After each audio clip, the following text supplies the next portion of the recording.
আসসালামু আলাইকুম। কেমন আছেন সবাই? আশা করছি আল্লাহর রহমতে অনেক ভালো আছেন। আমিও আলহামদুলিল্লাহ বেশ ভালো আছি।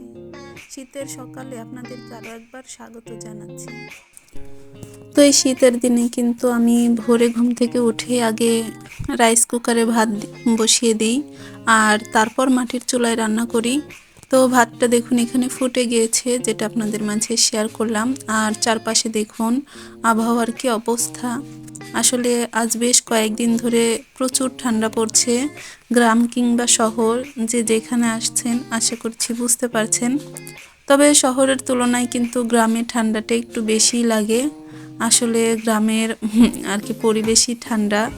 তো ঠান্ডা হলেও কিন্তু করার কিচ্ছু নেই। শহরের চেয়ে গ্রামের বউদের কিন্তু অনেক কাজ, আর এই কাজগুলো কিন্তু সকাল সকাল ঘুম থেকে উঠেই শুরু না করলে একদমই হয় না।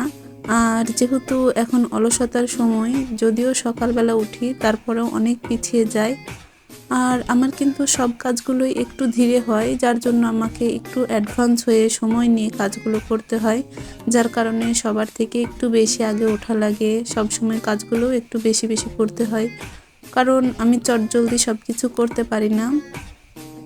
তো ধীরে যেহেতু কাজ করি, একটু সময় নিয়ে করি, কারণ সব কিছু ঠিকঠাকভাবে যেন একদম পারফেক্ট সময়ে আমার সম্পন্ন হয়। তো সেভাবে সময়টা একটু ধরে নিই।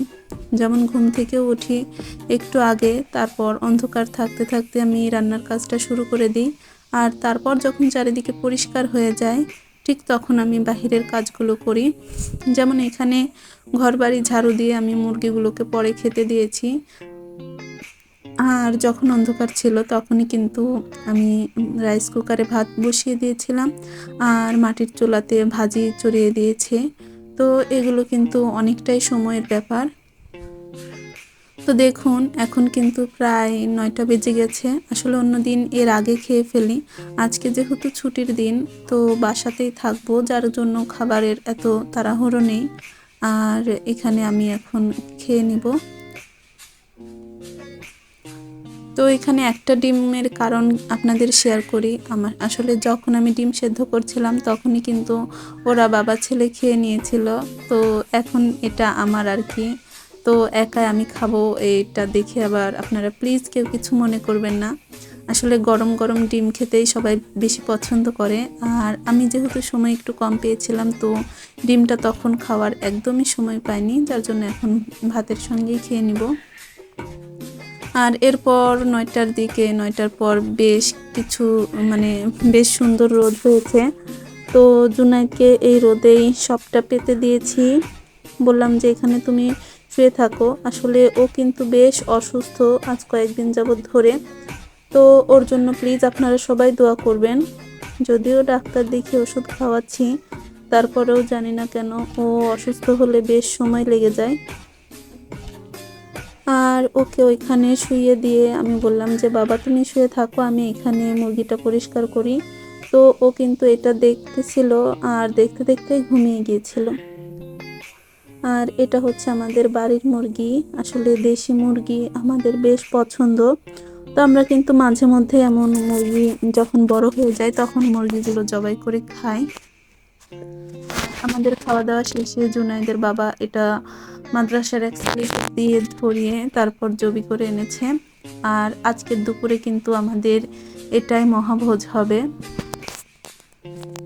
তো আমাদের মধ্যবিত্তের সংসারে যখন যেমন আয় তখন ঠিক তেমন ব্যয়। আজ শুক্রবারের দিন হয়তোবা আপনাদের সকলের বাড়িতে অনেক রকমের রেসিপি হবে, বাট আমার তেমন কিছুই না, জাস্ট একটা মুরগি।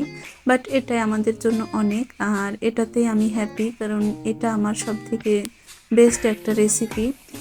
আসলে আমি কিন্তু গরুর চেয়ে মুরগি বেশি পছন্দ করি। আমার ছেলে স্বামী এরা দুজনেও আমার মতোই। আসলে জুনাইদ কিন্তু গরুর মাংসটা একদমই খেতে পারে না, আর মুরগির যে লেগ পিসটা আছে সেটা বেশ সুন্দরভাবে খেয়ে নেয়।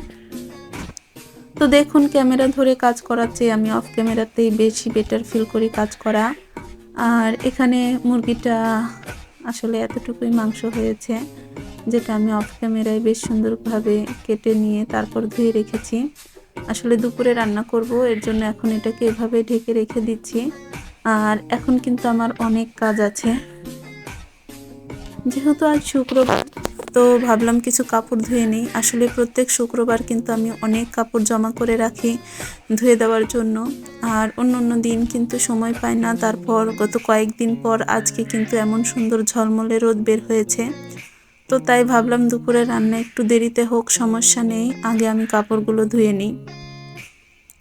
তো যেই ভাবা সেই কাজ, এখানে আমি প্রায় 1 বালতির মতো কাপড় ভিজিয়েছিলাম, যেগুলো অবশ্য সেদিন ধুয়েও দিয়েছিলাম।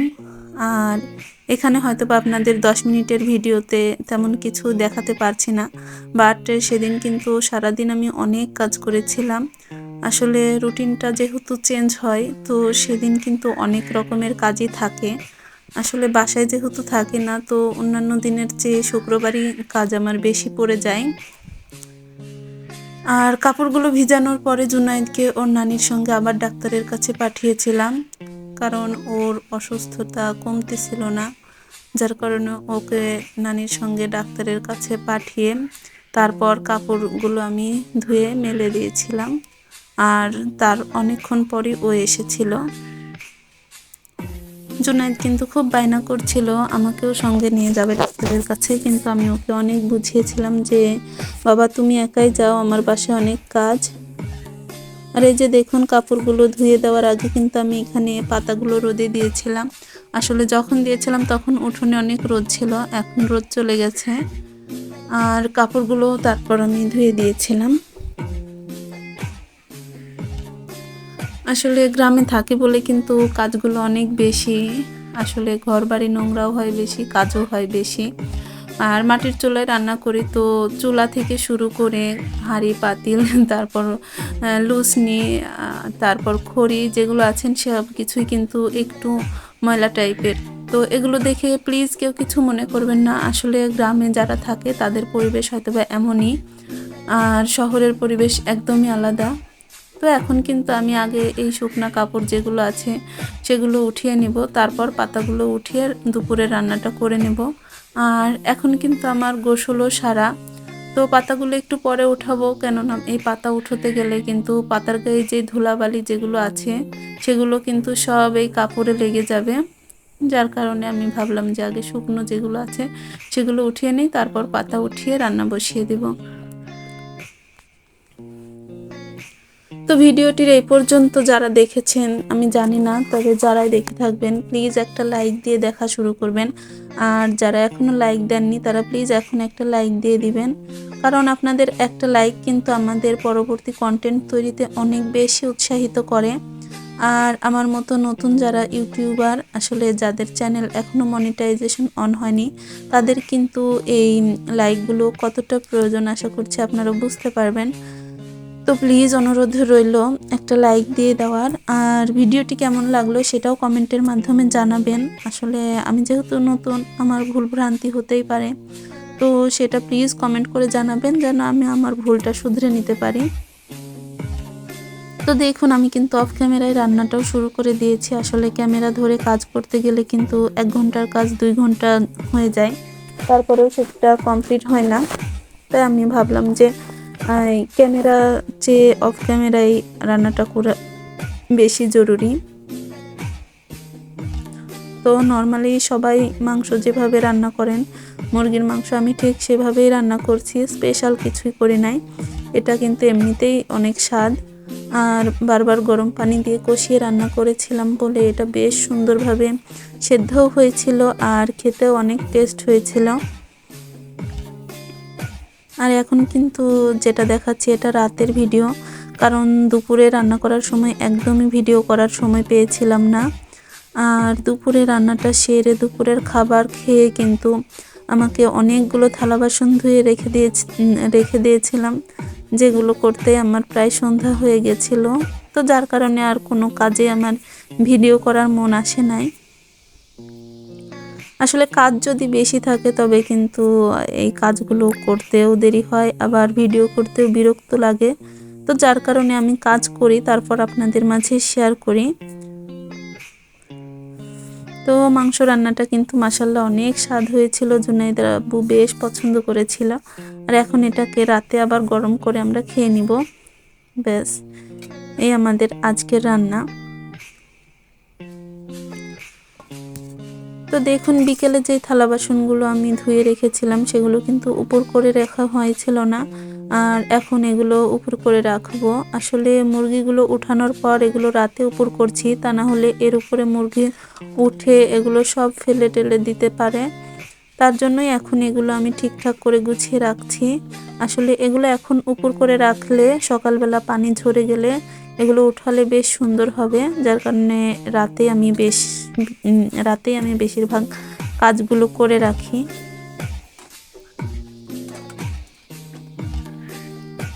তো এতগুলো থালা বাসন একসাথে ধোয়ার একটাই কারণ, আমার কিছু কন্টেনার ফাঁকা হয়েছিল সেগুলো ধুয়েছি। আর দুদিন আগে কিন্তু আমার বাসায় বেশ কিছু মেহমান এসেছিল, তো সেই থালা বাসনগুলো একবার ধুয়েছিলাম কিন্তু উঠানোর আলিশে কিন্তু আবার ধুলো পড়ে গেছিল। তো সেগুলোই কিন্তু আবার বেশ সুন্দর করে ধুয়ে নিয়েছি, আর ভাবলাম এবার আর অলসতা করব না, কালকে সব থালা বাসনগুলো একবারে উঠিয়ে রাখবো। যার কারণে আর কি একসঙ্গে অনেক থালা বাসন পড়ে গেছিলো। তো দেখুন এই থালা বাসনগুলো ধুয়ে উপর করে দিতেই কিন্তু আমার অনেকটাই সময় লেগেছে, আর এটা কিন্তু অনেক সময়েরই ব্যাপার।